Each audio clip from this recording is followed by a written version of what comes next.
আকৌ কোৱা মাছ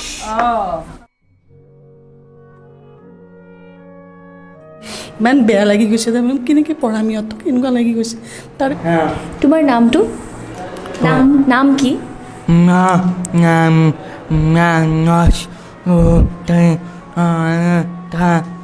মানস জ্যোতি কলিতা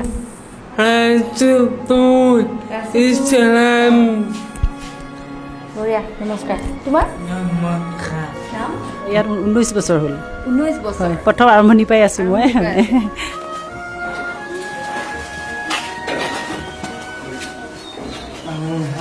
আহিম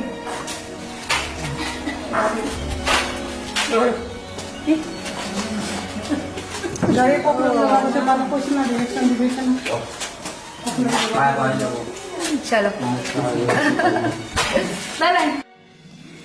প্ৰিয় দৰ্শক আজি এনে এখন ঠাইলৈ আপোনালোকক লৈ যাবলৈ বিচাৰিছোঁ যিখন ঠাই এতিয়াও হয়তো অপৰিচিত অথচ সমাজৰ কিছু বিশেষ শিশুৰ বাবে এক যথেষ্ট প্ৰয়োজনীয় তথা উৎকৃষ্ট ঠাই এই ঠাইডোখৰ হৈছে আচলতে এখন শিক্ষানুষ্ঠান এহাল দম্পতীৰ তত্বাৱধানত গঢ় লোৱা এই শিক্ষানুষ্ঠানখনৰ জৰিয়তে কেৱল শিক্ষা প্ৰদান কৰাই নহয় ইয়াৰ লগত জড়িত হৈ আছে তেওঁলোকৰ এক গধুৰ দায়িত্ব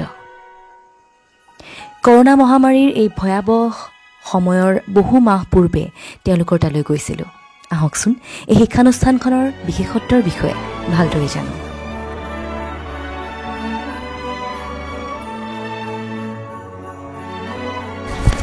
নমস্কাৰ ফিনিক্স টিভি ৰেডিঅ'লৈ মই সংগীতা আপোনালোকক পুনৰ এবাৰ স্বাগতম জনাইছোঁ আজি উপস্থিত আছোঁ গুৱাহাটীৰ এখন খুব বিশেষ ঠাইত আমি উপস্থিত আছোঁ গুৱাহাটীৰ নাৰেংগীৰ বীৰকুচিৰ বিহগী নগৰত আৰু ইয়াত আমি আছোঁ সৰস্বতী বাগধনী এইখন এখন উত্তৰ পূৰ্বাঞ্চলৰ বধিৰৰ বিজ্ঞানসন্মত একমাত্ৰ শিক্ষা কেন্দ্ৰ প্ৰায়ে আমি দেখিবলৈ পাওঁ তেওঁলোকে এটা ছাইন লেংগুৱেজৰ সহায়েৰে তেওঁলোকৰ গোটেই ভৱিষ্যতটো আচলতে তেনেকৈ তেওঁলোকে নিৰ্ধাৰণ কৰে কিন্তু ইয়াত যিহেতু কোৱা হৈছে যে বিজ্ঞানসন্মত একমাত্ৰ শিক্ষানুষ্ঠান অৰ্থাৎ নিশ্চয় কিবা এটা ব্যতিক্ৰম হ'ব ইয়াত আৰু সেয়াই জানিবলৈ আমি ইয়াৰ ভিতৰত যাম ইয়াত কি ধৰণে সেই ছাত্ৰ ছাত্ৰীসকলক যিসকলে কথা ক'ব পৰা নাই বা শুনিব পৰা নাই তেওঁলোকক কিদৰে কথা ক'ব পাৰে তাৰো ইয়াত খুব সুন্দৰকৈ প্ৰশিক্ষণ দিয়া হয় আচলতে আৰু সেই বিষয়ে ভালদৰে জানিবলৈ ইয়াৰ ভিতৰত যাম আহক মোৰ সৈতে বাইদেউৰ নামটো অকণমান জানিম মোৰ নাম ৰেখামণি কলিতা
এই শিশুসকলে যাতে আগলৈ গৈ প্ৰতিজন মানুহৰ সৈতে ভাৱ বিনিময় কৰিব পাৰে তাৰেই এওঁলোকে অহৰহ প্ৰয়াস কৰি গৈছে সৰস্বতী বাগধনী কেৱল শিক্ষানুষ্ঠানেই নহয় ইয়াত আছে শিশুসকলৰ এখন হোষ্টেল ইয়াৰ ভিতৰলৈ গ'লে আপোনালোকে তিনি আপ্লুত হৈ পৰিব পৰিষ্কাৰ পৰিচ্ছন্নতা আৰু নৈতিকতাৰে পৰিপূৰ্ণ এই স্থানডোখৰৰ প্ৰতিগৰাকী ছাত্ৰ ছাত্ৰীয়ে একোগৰাকী সুনাগৰিক হৈ পৰে তাত কোনো সন্দেহ নাই।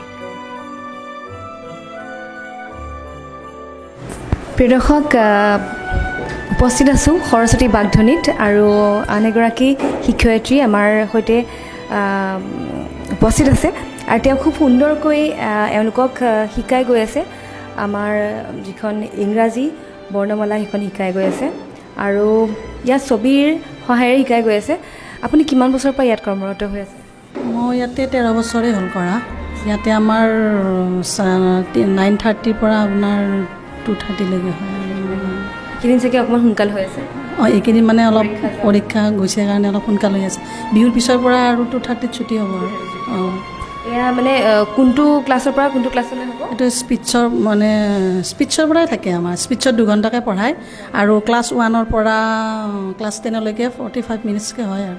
এওঁলোকৰ অলপ বিশেষ অৱদান আছে বিশেষ শিশুসকলৰ সৈতে আৰু আপোনাক ধন্যবাদ জনাইছোঁ আচলতে আৰু অভিনন্দন জ্ঞাপন কৰিছোঁ যে আপোনালোকে এনেকুৱা ধৰণৰ কাম এটা নিজে বাছি লৈছে, এনেকুৱা ধৰণৰ শিশুসকলৰ লগত জড়িত হৈ আছে। তেওঁলোকক শিক্ষিত কৰাই নহয়, তেওঁলোকক কথা ক'বলৈ অনুপ্ৰাণিত কৰি আছে যাতে তেওঁলোকে কথা ক'ব পৰা হয়।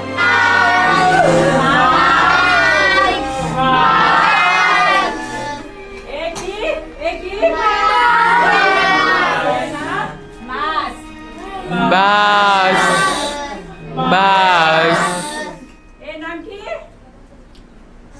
এই নাম কি? মাস কি নাম? মাস। প্ৰিয় দৰ্শক, এই বিদ্যালয়খনৰ বিষয়ে জনাবলগীয়া আৰু বহুতো আছে। এই ভিডিঅ'টিৰ জৰিয়তে মাত্ৰ এটি চমু আভাস দিবলৈহে চেষ্টা কৰিলোঁ। ভাল লাগিলে ভিডিঅ'টি শ্বেয়াৰ কৰিবলৈ নাপাহৰিব যাতে এনে ছাত্ৰ ছাত্ৰীৰ অভিভাৱকসকলে বিনা দ্বিধাই সৰস্বতী বাগধনীলৈ আহিব পাৰে আৰু তেওঁৰ শিশুটিক বাকহীনতাৰ পৰা শব্দধ্বনিৰ পৃথিৱীলৈ আগবঢ়াই নিব পাৰে।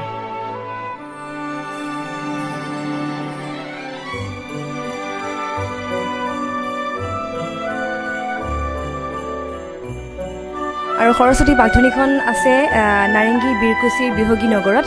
গতিকে আপোনালোকে ইয়ালৈ আহিব পাৰে। বধিৰৰ একমাত্ৰ বিজ্ঞানসন্মত স্কুল এখন আৰু ইয়াত আপোনালোকে আহিলে গম পাব। ইয়াৰ এটি চমু আভাস আপোনালোকক দিবলৈ চেষ্টা কৰি গৈছোঁ। গতিকে এয়া আছিলে আজিৰ video'. Thank you so' much for ৱাচিং। শ্বাইনিং of Phoenix two B real. Bye bye. আকৌ আহিম।